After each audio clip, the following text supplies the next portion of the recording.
नमस्कार दोस्तों, welcome to my channel. और सवाल ये है कि हनुमान जी इस धरती पे कब तक रहेंगे, क्योंकि वो एक चिरंजीवी हैं और उनको प्रभु श्री राम ने ही ये काम सौंपा है कि वो कलयुग तक यहाँ पे रहेंगे। तो इसीलिए हम इस वीडियो में अंडरस्टैंड करेंगे कि वो कब तक रहेंगे और ये कलयुग आखिर चलता कब तक है।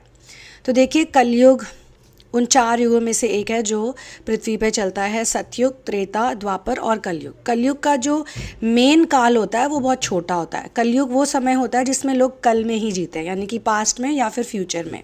प्रेजेंट टेंस में वो नहीं रहते हैं क्योंकि इतना ज़्यादा अंधकार होता है। और इसे अंग्रेज़ी में मटीरियल एज भी कहते हैं, जिसमें कि मटीरियलिस्टिक लोगों का बोलबाला होता है। सोलर प्लेक्सिस मंत्रा यानी कि राम नाम से जुड़े या रामायण से जुड़े या फिर आपके इनर वर्क से जुड़े आपके कोई भी सवाल हो, आप कमेंट सेक्शन में टाइप कीजिएगा। I would love to answer them. जो हम देखते हैं फॉल्स सेलिब्रिटीज़ की इतनी पूजा होती है क्योंकि वो मटीरियलिस्टिक लेवल में बहुत आगे होते हैं। यहाँ पर प्रसिद्ध लोग तो होते हैं, लेकिन ज़्यादातर लोग फेक तरीक़ों से प्रसिद्धि पाते हैं और बहुत टेम्प्रेरी फेम के लिए ये लोग भागते हैं, क्योंकि जो है भाई यहीं पर है, बॉडी से रिलेटेड है, तो आगे का सोचते नहीं हैं। कहते हैं कि जब तक हमारी बातें हों, हमारी बॉडी की बातें हों, हमारी फिज़िकल आइडेंटिटी की बातें हों, तब तक ही सही है। तो ऐसे समय में राम भक्तों को बहुत हेल्प की ज़रूरत होती है। कलयुग वो समय है जहाँ पे असेंडेड मास्टर्स इस पृथ्वी की बागडोर संभालते हैं, क्योंकि असेंडेड मास्टर्स बहुत हाई वाइब्रेशनल होते हैं, बहुत हाई वाइब्रेशनल। उनमें से कितने तो हाई वाइब्रेशनल इसलिए ही हो जाते हैं क्योंकि वो एनलाइटनमेंट को चूज़ ही नहीं करते।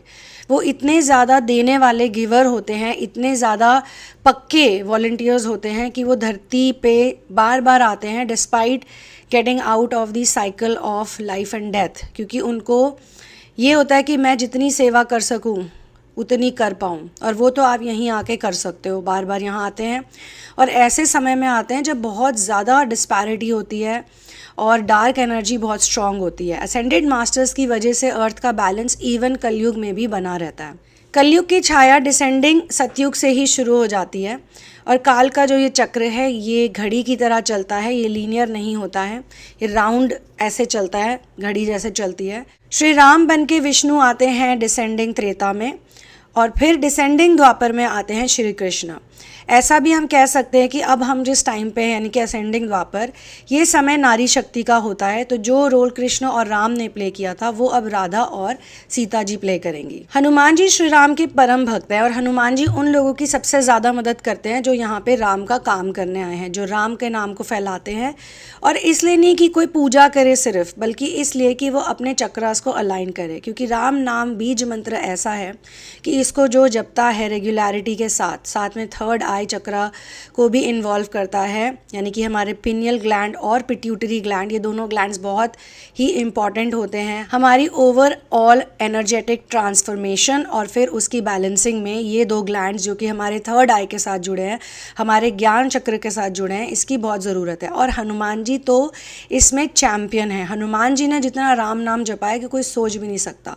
मतलब राम नाम का ध्यान ही वो हमेशा करते हैं। सोचिए, जो सबसे पावरफुल है हनुमान जी, जिनसे भूत पिशाच भी डरते हैं, जिनके निकट कोई नहीं आ सकता, जिसको कोई नेगेटिविटी टच नहीं कर सकती, उनकी शक्ति का राज भी है राम नाम का महामंत्र, बीज मंत्र।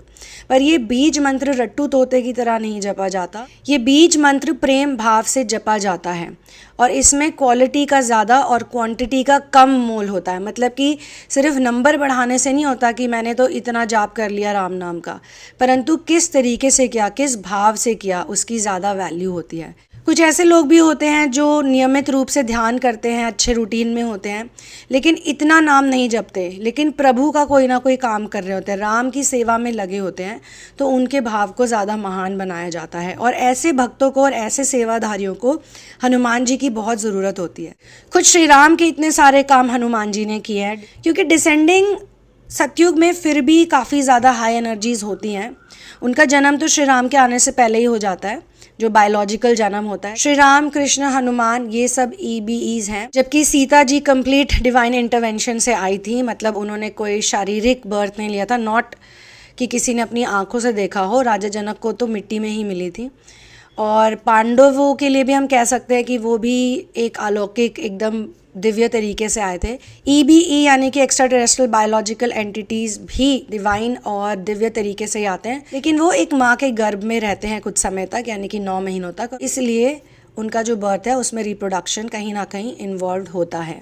जैसे जैसे समय आगे बढ़ता जाएगा दोस्तों, ये जो रिप्रोडक्शन सिस्टम है इसको शायद आम इंसान भी यूज़ नहीं करेगा।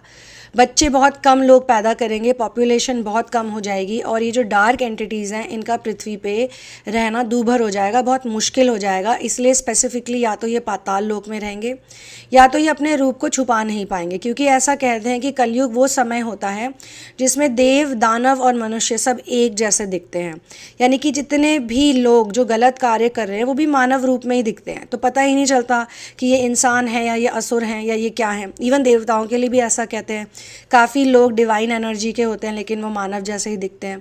तो इनको देखना और इनको पहचानना जैसे जैसे युग परिवर्तन होता है, जैसे कि असेंडिंग की तरफ जाता है, तो उनको पहचानना आसान हो जाता है। एक समय ऐसा आता है जब अर्थ पूरी तरीके से दोबारा रीजनरेट होती है। इसी समय में हनुमान जी चले जाते हैं और फिर एनर्जेटिक फॉर्म में ही रहते हैं, यानी कि वो एक सेलेस्टियल बीइंग बन के भी नहीं रहते। कुछ समय के बाद जब मोहिनी आती है, मोहिनी को जब शिव जी देखते हैं तो उनकी एनर्जी से बाद में हनुमान जी का जन्म होता है। और फिर हनुमान बहुत तपस्या करते हैं और वो भी राम के काम करने के लिए आए। जैसे मैंने कहा, बहुत सारे ऐसे वॉलंटियर्स हैं जिनको वो गाइड करते हैं। अगर आपको राम की भक्ति करनी है और आपको कोई अड़चन आ रही है तो मेरे मास्टर्स कहते हैं कि आपको हनुमान जी से हेल्प लेनी चाहिए। हनुमान जी हमेशा हेल्प करते हैं, किसी भी चीज़ में वो हेल्प करते हैं। हनुमान जी से रिलेटेड एक बड़ी अनोखी और अद्भुत कहानी मैं आपको सुनाती हूँ। तो हुआ यूँ था कि जब श्री राम के जाने का समय आ गया था तो उन्होंने अपनी एक अंगूठी एक दरार से गिरा दी। ऐसा वो इसलिए करते हैं क्योंकि वो हनुमान जी को बोलते हैं पाताल लोक जाने के लिए कि वो अंगूठी ले आए। वो अंगूठी जिस दरार में गिरती है वो इतनी डीप होती है कि जब हनुमान जी सूक्ष्म रूप बना के उसमें जाते हैं तो उन्हें बहुत समय लग जाता है वहाँ तक पहुँचने में, क्योंकि दरार तो छोटी होती है और उनको लगता है कि वो अंदर जाके उसे उठा लेंगे अंगूठी को, लेकिन ऐसा नहीं होता। वो चलती ही जाती है और बहुत आगे जाके वो ख़त्म होती है। फिर वहाँ पे जाके जब उन्हें कुछ लोग मिलते हैं जो उस डायमेंशन में रह रहे होते हैं, उनसे वो कहते हैं कि मेरे प्रभु श्री राम की एक अंगूठी यहाँ पे गिर गई है जिसको लेने के लिए उन्होंने मुझे भेजा है, तो कृपया करके आप मुझे वो अंगूठी दे दीजिए। जो वहाँ के लोग होते हैं वो एक ट्रे लेकर आते हैं, एक थाली बड़ी सी लेकर आते हैं जिसमें बहुत सारी अंगूठियाँ होती हैं बिल्कुल सेम टू सेम दिखने वाली, और वो कहते हैं कि अब बताओ इसमें से कौन सी है तुम्हारी अंगूठी। तो हनुमान जी आश्चर्यचकित हो जाते हैं। फिर वो लोग बताते हैं कि जब भी श्री राम प्रभु इस पृथ्वी को छोड़ के जा रहे होते हैं वापस वैकुंठ में, तो वो इस दरार से ये अंगूठी फेंकते हैं नीचे। और अब देख लीजिए कितनी बार वो यहाँ आ चुके हैं और कितनी बार वो जन्म ले चुके। डिसेंडिंग को हिंदी में कहते हैं उतरता, तो कितनी बार उतरते त्रेता में वो आते हैं, डिसेंडिंग त्रेता में वो आते हैं, यहाँ रुकते हैं, अपना कार्य करते हैं, जो भी उनका रीइंकारनेशन का टाइम होता है उसे पूरी तरीके से जीते हैं और जाते समय ये अपनी निशानी छोड़ जाते हैं, क्योंकि वो ये जानते हैं कि हनुमान को अगर पता चल गया तो वो उन्हें जाने ही नहीं देंगे। तो हनुमान जी को खुद से दूर करने के लिए और उनको भेजने के लिए ताकि वो ट्रांजिशन कर सके, वो वैकुंठ जा सके, वो हनुमान जी को दूसरे कार्य में लगा देते हैं। उस लोक के लोग अंगूठियाँ कलेक्ट करते रहते हैं।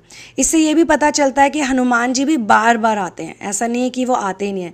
चिरंजीवी वो होते हैं जो एक सर्टन टाइम के लिए यहाँ रहते हैं। वो अमर तो होते हैं लेकिन अमर रत्व का भी एक समय होता है। तो जब अर्थ रीजनरेट होती है तो सब कुछ रीजनरेट होता है, सब कुछ शुरू से दोबारा बनता है। तो उतने समय तक हनुमान जी वहाँ रहते हैं। फिर एक गोल्डन एज का ऐसा टाइम आता है जिसमें कोई डिफाइलमेंट नहीं होती, जिसमें कोई भी दूर दूर तक कोई भी इशू ऐसा नहीं होता। उस समय के लोग लिटरली ऑलमोस्ट अमर ही होते हैं। लाइफ स्पैन तो बहुत लंबी होती है, पॉपुलेशन बहुत कम होती है और ये पृथ्वी लिटरली स्वर्ग जैसी ही होती है। और धीरे धीरे जैसे जैसे डिफाइलमेंट्स आने लगती हैं, सोसाइटल फ्लॉज आने लगते हैं, क्योंकि डिसेंडिंग काल शुरू होने लग जाता है, यानी कि उतरते त्रेता उतरते द्वापर का समय आने लग जाता है और उतरते सतयुग का भी समय आने लगता है। तो डिफाइलमेंट्स आने लगती है, राक्षसों की ऊर्जा दिखती है, ऑब्वियस हो जाती है। और हर बार फिर विष्णु एक रूप लेते हैं, एक रीइंकारनेशन में आते हैं और उस पर्टिकुलर राक्षस का संहार करते हैं। पर राक्षसी ऊर्जा एक ऐसी चीज़ है जिसका वो ट्रांसमिशन कर देते हैं और बाकी लोग उनके इस कार्य को संभालते हैं। उसी प्रकार विष्णु जी भी अपनी एनर्जी का ट्रांसमिशन करते हैं और ऐसे लोग आते हैं जिनके डीएनए में भक्ति लिखी ही होती है। अब कुछ ऐसे लोग होते हैं जो कुछ समय तक सिन भी करते हैं क्योंकि उन्हें ब्लेंड इन करना होता है। अर्थ फॉर्मेट पे बहुत सारे भक्तों को रहना पड़ता है, बहुत सारे इनर वर्क करने वाले लोगों को रहना पड़ता है और कई बारी इनर वर्क में लोग आजकल की दुनिया में ख़ास तौर से जिसमें हुकअप कल्चर इतना ज़्यादा है, रिलेशनशिप की समझ नहीं है। अब तो खैर जेंडर को लेके भी लोगों को इतने डाउट्स आने लग गए हैं, जो उनका नेचुरल जेंडर है कई लोग तो उसे भी नहीं एक्सेप्ट कर पा रहे हैं। तो ऐसे केस में भक्ति की बहुत ज़्यादा आवश्यकता पड़ती है और ऐसे केस में ट्रू डिवोटीज़ को बहुत हेल्प की ज़रूरत पड़ती है। तो इसीलिए बहुत सारे ग्रेट मास्टर्स भी आते हैं। इस समय में फॉल्स भी आते हैं, कॉन्स भी आते हैं, बहुत सी चीज़ें हैं दोस्तों। इस वक्त बहुत सारे देखिए कल्ट ऐसे ही बढ़ रहे हैं, जो फॉल्स कल्ट्स हैं वो बढ़ रहे हैं। बहुत सारे सेलिब्रिटीज़ हैं वो खुद ही कल्ट हीरोज़ हैं और कल्ट लीडर्स हैं। जो लोग दूसरों को एक गलत राह पे जाने के लिए प्रोत्साहन देते हैं, प्रेरणा देते हैं, जैसे कि लस्ट का मार्ग, शराब नशे का मार्ग, या फिर वासना, भोग विलास, शरीर के साथ हद से ज़्यादा चिपकाव, ये सारे जो मार्ग हैं ये भक्ति से उल्टे हैं, ये इंसानियत से उल्टे हैं। तो इसीलिए चारों तरफ इतनी नेगेटिव एनर्जी है और माया नगरी का जो प्रभाव होता है वो हर जगह पे होता है। माया नगरी किसने बनाई थी? रावण और मारीच ने। तो राक्षसों की बनाई हुई है और राक्षसों का साम्राज्य चलता रहे, इसीलिए माया नगरी बनाई जाती है। लेकिन अच्छे लोग तो हर जगह होते हैं, अच्छे और बुरे हर जगह हैं। All kinds of people exist everywhere. ये ऑल काइंड्स रिमेंबर करना बहुत ज़रूरी है। जो लोग इस पाथ पे हैं, जो कि गॉड का पाथ है, गॉडली पाथ, स्पिरिट के पाथ पे हैं, उन लोगों को बहुत से ऐसे लोग मिलेंगे और कई बार जब वो नेगेटिव लोगों से मिलते हैं, नकारात्मक ऊर्जा से उनका एंटेंगलमेंट हो जाता है तो वो बहुत डिप्रेस हो जाते हैं, सैड हो जाते हैं और कई बार वो अपने मार्ग पे रुक जाते हैं क्योंकि उन्हें लगता है कि ये कैसा इंसान बनाया भगवान ने, या फिर ये कैसे लोग हैं, या फिर ये ऐसे कैसे बिहेव कर सकते हैं। कई बार तो कुछ लोग इसलिए दुखी हो जाते हैं, इसलिए शोक में चले जाते हैं क्योंकि उनको जब बुरा व्यवहार दिखता है, कई लोग बहुत ही ज़्यादा लीचर टाइप के होते हैं वो दिखते हैं, तो ये जो बेचारा भोला भाला सच बोलने वाला इंसान है इसका हार्ट ब्रेक हो जाता है। तो इस तरह के प्योर हार्टेड और इनोसेंट भक्तों की भी रक्षा हनुमान जी करते हैं। तो जितना आप सोलर प्लेक्सिस पे वर्क करेंगे उतना आप हनुमान जी से भी कनेक्टेड रहेंगे क्योंकि वो तो ऐसे लोगों के साथ हमेशा रहते हैं जो कि ऑनेस्टी के साथ अपने इस पाथ पे चल रहे हैं।